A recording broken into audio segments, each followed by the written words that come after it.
Welcome to part one of my reading of The Hatchet by Gary Paulsen. Sorry, I had to get my book. This will be my second audiobook on the channel. As I explained in part one of my Narcotics Anonymous reading, I have been really interested in getting into audiobooks for a while. Mainly my channel's been used for rapping before, but I'm a passionate reader, and I thought this would be a good way to do a more chill pleasure reading. My other's like a self-help type book. And this is one of my favorites. So without further ado, I'm gonna get into it. Now's the time to grab yourself a snack or a drink, whatever you like, and we're just gonna jump into it. The Hatchet by Gary Paulsen, Chapter 1. Brian Robeson stared out the window of the small plane at the endless green northern wilderness below. It was a small plane, a Cessna 406, a bush plane, and the engine was so loud, so roaring and consuming and loud, that it ruined any chance for conversation. Not that he had much to say. He was 13, and the only passenger on the plane was a pilot named, what was it? Jim or Jake or something, who was in his mid-40s, and who had been silent as he worked to prepare for takeoff. In fact, since Brian had come to the small airport in Hampton, New York, to meet the plane, driven by his mother, the pilot had spoken only 5 words to him. Get in the co-pilot seat, which Brian had done. They had taken off, and that was the last of the conversation. There had been the initial excitement, of course. He had never flown in a single-engine plane before, and to be sitting in the co-pilot seat with all the controls right there in front of him, all the instruments in his face as the plane clawed for altitude, jerking and sliding on the wind currents as the pilot took off, had been interesting and exciting. But in 5 minutes, they had leveled off at 6,000 feet and headed northwest, and from then on the pilot had been silent, staring out the front, and the drone of the engine had been all that was left. The drone and the sea of green trees that lay before the plane's nose and flowed to the horizon, spread with lakes, swamps, and wandering streams and rivers. Now Brian sat, looking out the window with the roar thundering through his ears, and tried to catalog what had led up to his taking this flight. The thinking started. Always it started with a single word: divorce. It was an ugly word, he thought. A tearing, ugly word that meant fights and yelling. Lawyers. God, he thought, how he hated lawyers who sat with their comfortable smiles and tried to explain to him in legal terms how all that he lived in was coming apart, and the breaking and shattering of all the solid things. His home, his life, all the solid things. Divorce. A breaking word, an ugly breaking word. Divorce. Secrets. No. Not secrets so much as just the secret. What he knew, and had not told anybody. What he knew about his mother that had caused the divorce. What he knew. The secret. Divorce. The secret. Brian felt his eyes beginning to burn, and knew that there would be tears. He had cried for a time, but that was gone now. He didn't cry now. Instead, his eyes burned, and tears came, seeping tears that burned, but he didn't cry. He wiped his eyes with a finger and looked at the pilot out of the corner of his eye, to make sure he hadn't noticed the burning and tears. The pilot sat large, his hands lightly on the wheel, feet on the rubber pedals. He seemed more a machine than a man, an extension of the plane. On the dashboard in front of him, Brian saw dials, switches, meters, knobs, levers, cranks, lights, handles that were wiggling and flickering, all indicating nothing that he understood, and the pilot seemed the same way. Part of the plane, not human. When he saw Brian look at him, the pilot seemed to open up a bit and he smiled. Ever fly in a co-pilot seat before? He leaned over and lifted the headset off his right ear and put it on his temple, yelling to overcome the sound of the engine. Brian shook his head. He had never been in any kind of plane. Never seen the cockpit of a plane, except in films or on television. It was loud and confusing. First time. It's not as complicated as it looks. A good plane like this almost flies itself. The pilot shrugged. Makes my job easy. He took Brian's left arm. Here, put your hands on the controls, your feet on the rubber pedals, and I'll show you what I mean. Brian shook his head. I'd better not. Sure, try it. Brian reached out and took the wheel in a grip so tight his knuckles were white. He pushed his feet down on the pedals. The plane skewed suddenly to the right. Not so hard. Take her light. Take her light. Brian eased off, relaxed his grip. The burning in his eyes was forgotten momentarily as the vibration of the plane came through the wheel and the pedals. It seemed almost alive. See? The pilot let go of his wheel, raised his hands in the air, and took his feet off the pedals to show Brian he was actually flying the plane alone. Simple. Now turn the wheel a little to the right and push on the right rudder pedal a small amount. Brian turned the wheel slightly and the plane immediately banked to the right. And when he pressed on the right rudder pedal, the nose slid across the horizon to the right. He left on the pressure and straightened the wheel, and the plane righted itself. Now you can turn. Bring her back to the left a little. Brian turned the wheel left, pushed on the left pedal, and the plane came back around. It's easy, he smiled. At least this part. The pilot nodded. All flying's easy. Just takes learning, like everything else. Just like everything else. He took the controls back and reached up and rubbed his left shoulder. Aches and pains must be getting old. Brian let go of the controls and moved his feet away from the pedals as the pilot put his hands on the wheel. Thank you. But the pilot had put his headset back on and the gratitude was lost in the engine noise. Things went back to Brian looking out the window at the ocean of trees and lakes. The burning eyes did not come back, but memories did, came flooding in. The words, always the words. Divorce, the secret, fights, split, the big split. Brian's father did not understand as Brian did, only knew that Brian's mother wanted to break the marriage apart. The split had come, and then the divorce. All so fast, and the court had left him with his mother except for the summers and what the judge called visitation rights. So formal. Brian hated judges as he hated lawyers. Judges that leaned over the bench and asked Brian if he understood where he was to live and why.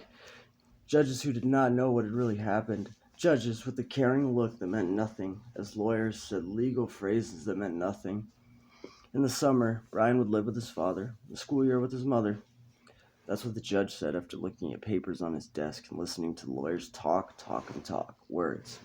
Now the plane lurched slightly to the right, and Brian looked at the pilot. He was rubbing his shoulder again, and there was a sudden smell of body gas in the plane.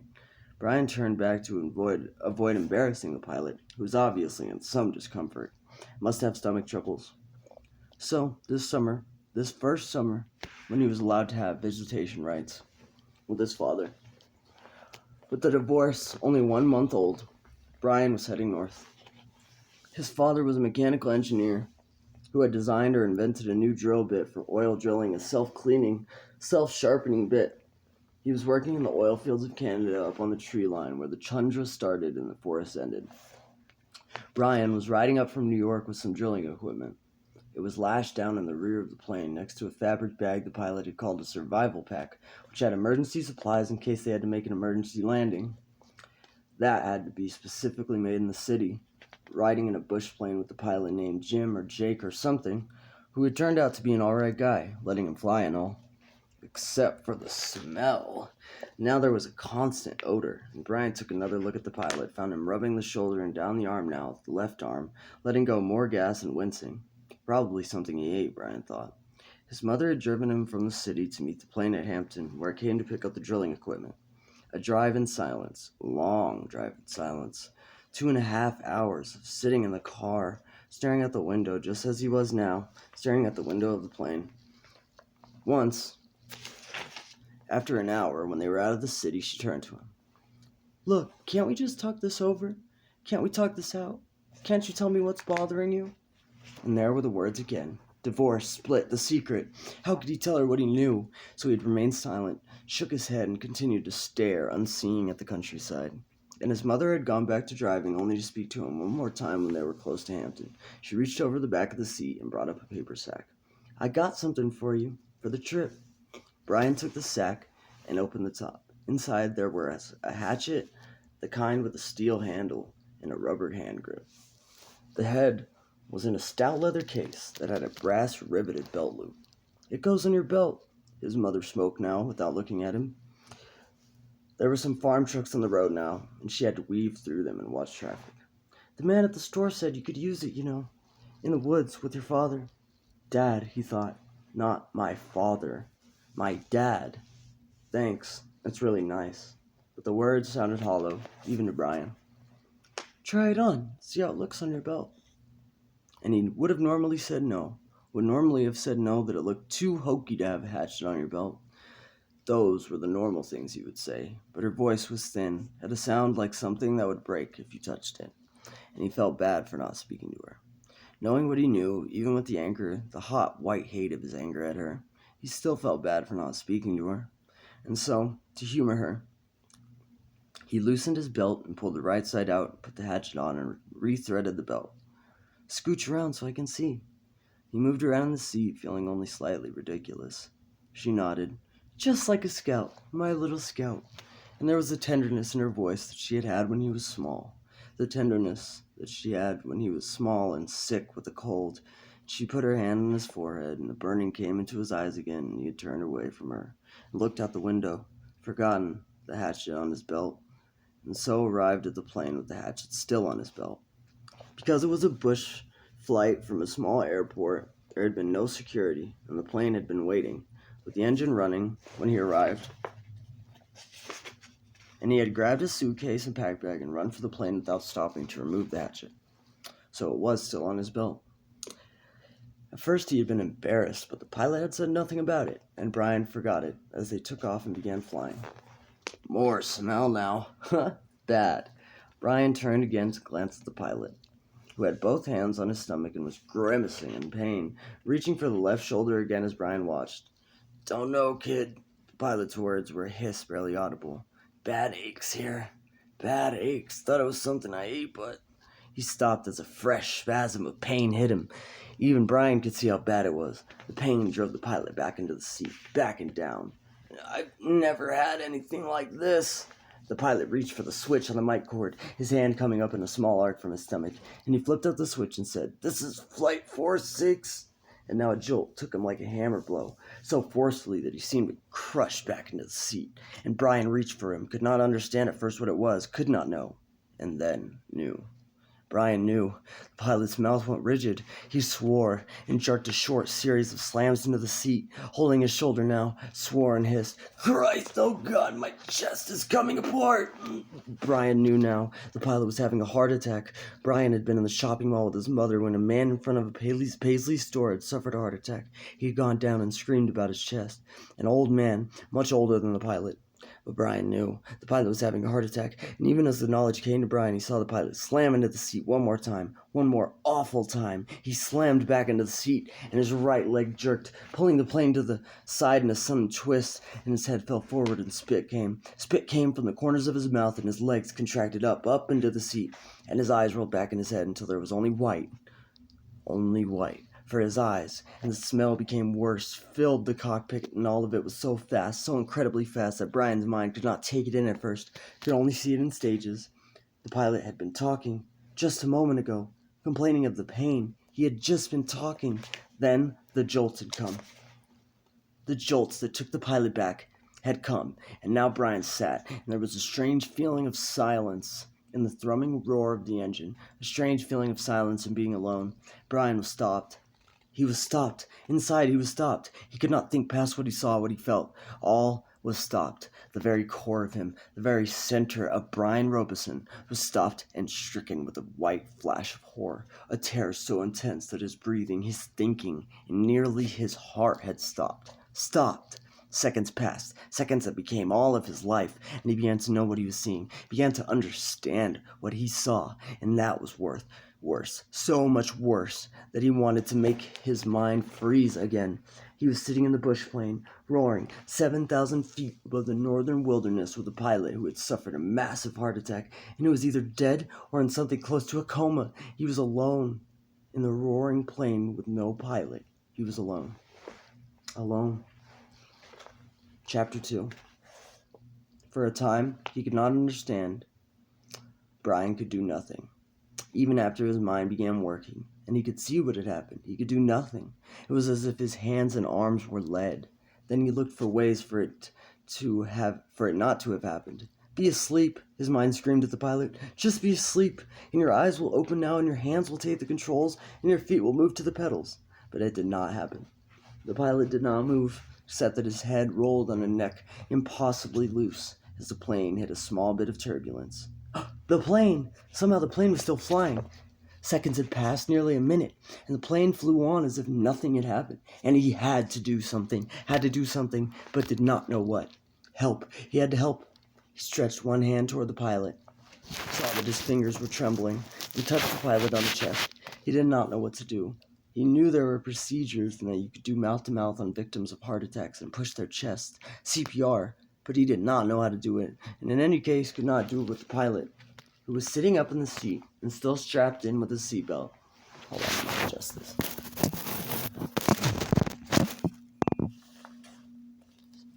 So he touched the pilot with the tips of his fingers, touched him on the chest and could feel nothing, no heartbeat, no rise and fall of breathing, which meant that the pilot was almost certainly dead. Please, Brian said, but did not know what or who to ask. Please. The plane lurched again, hit more turbulence, and Brian felt the nose drop. It did not dive, but the nose went down slightly, and the down angle increased the speed, and he knew that at this angle, the slight angle down, he would ultimately fly into the trees. He could see them ahead on the horizon, where before he could see only sky. He had to fly it somehow. Hold on. Very unprofessional. He had to fly it somehow, had to fly the plane. He had to help himself. The pilot was gone, beyond anything he could do. He had to try and fly the plane. He turned back in the seat, facing the front, and put his hands, still trembling, on the control wheel, his feet gently on the rubber pedals. You pulled back on the stick to raise the plane. He knew that from reading. You always pulled on the wheel. He gave it a tug and it slid back toward him easily. Too easily. The plane, with the increased speed from the tilt down, swooped eagerly up and drove Brian's stomach down. He pushed the wheel back in, went too far this time, and the plane's nose went below the horizon, and the engine speed increased with a shallow dive. Too much. He pulled back again, more gently this time, and the nose floated up again. Too far, but not as violently as before. Then down a bit too much, and up again, very easily. And the front of the engine cowling settled. When he had it aimed at the horizon and it seemed to be steady, he held the wheel where it was, let out his breath, which he had been holding all this time, and tried to think what to do next. It was a clear blue sky day with fluffy bits of clouds here and there, and he looked out the window for a moment, hoping to see something. A town or a village. There was nothing. Just the green of the trees, endless green, and lakes scattered more and more thickly as the plane flew. Where? He was flying, but did not know where, had no idea where he was going. He looked at the dashboard of the plane, studied the dials, and hoped to get some help. Hoped to find a compass, but it was all so confusing, a jumble of numbers and lights. One lighted display in the top center of the dashboard said the number 342, another next to it said 22. Down beneath that were dials and lines that seemed to indicate what the wings were doing, tipping or moving, and one dial with a needle pointing to the number 70, which he only thought might be the altimeter. The device that told him his height above the ground, or above sea level. Somewhere he had read something about altimeters, but he couldn't remember what or where or anything about them. Slightly to the left and below the altimeter he saw a small rectangular panel with a lighted dial and two knobs. His eyes had passed over it 2 or 3 times before he saw what was written in tiny letters on top of the panel. Transmitter 221 was stamped in the metal, and it hit him finally that this was the radio. The radio, of course. He had to use the radio. When the pilot had been hit that way, he couldn't bring himself to say that the pilot was dead, couldn't think it. He had been trying to use the radio. Brian looked to the pilot. The headset was still on his head, turned sideways a bit from his jamming back into the seat, and the microphone switch was clipped into his belt. Brian had to get to the headset from the pilot. Had to reach over and get the headset from the pilot, or he would not be able to use the radio to call for help. He had to reach over. His hands began trembling again. He did not want to touch the pilot. Did not want to reach for him, but he had to get the radio. He lifted his hands from the wheel just slightly and held them, waiting to see what would happen. The plane flew on normally, smoothly. All right, he thought. Now to do this thing. He turned and reached for the headset. Slid it from the pilot's head, one eye on the plane, waiting for it to dive. The headset came easily, but the microphone switch at the pilot's belt was jammed in, and he had to pull to get it loose. When he pulled, his elbow bumped the wheel and pushed it in, and the plane started down on the shallow dive. Brian grabbed the wheel and pulled it back too hard again, and the plane went through another series of stomach-wrenching swoops up and down before he could get it under control. When things had settled again,